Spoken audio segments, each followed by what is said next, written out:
Some days, life feels heavy. You try so hard, but nobody sees it.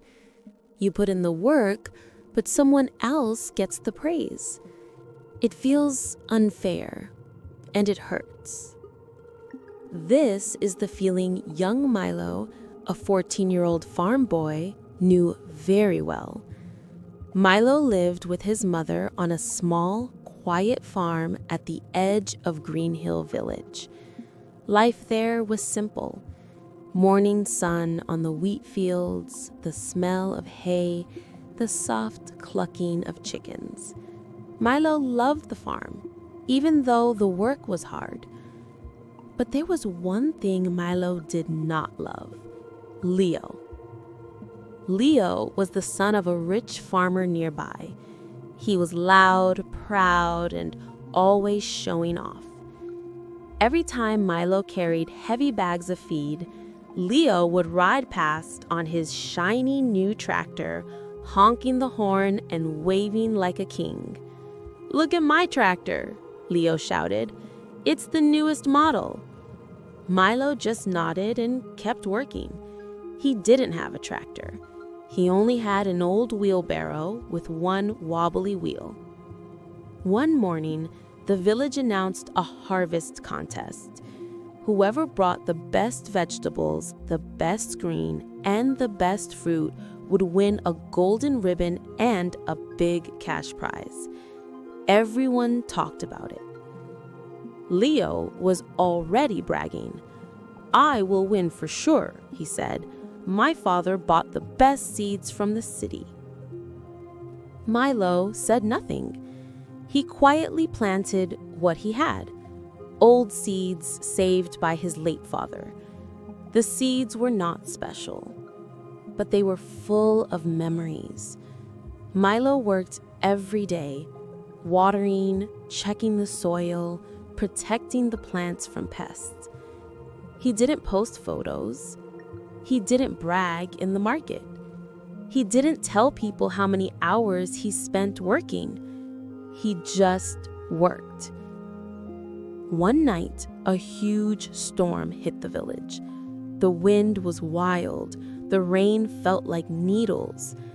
Milo woke up and ran outside to protect his crops. His mother screamed after him, but he kept going. The fields were flooding. Milo held old wooden boards and tried to block the water. He fell twice, got up twice, and kept going until the rain slowed. His clothes were soaked, his arms were shaking, but his crops survived. The next morning, he passed by Leo's fields. Everything was ruined. Leo stood there crying, his fancy tractor stuck in the mud. Without a word, Milo walked over and helped him pull the tractor out. He helped fix the fences too. Leo looked confused. He asked, "Why are you helping me?" Milo said softly, "Because you need help." Leo had no answer. People gathered in the village square. Baskets of vegetables, grains, and fruits lined the tables. Everything looked beautiful. Leo only had half a basket. His crops did not recover. Milo's basket, however, it was full.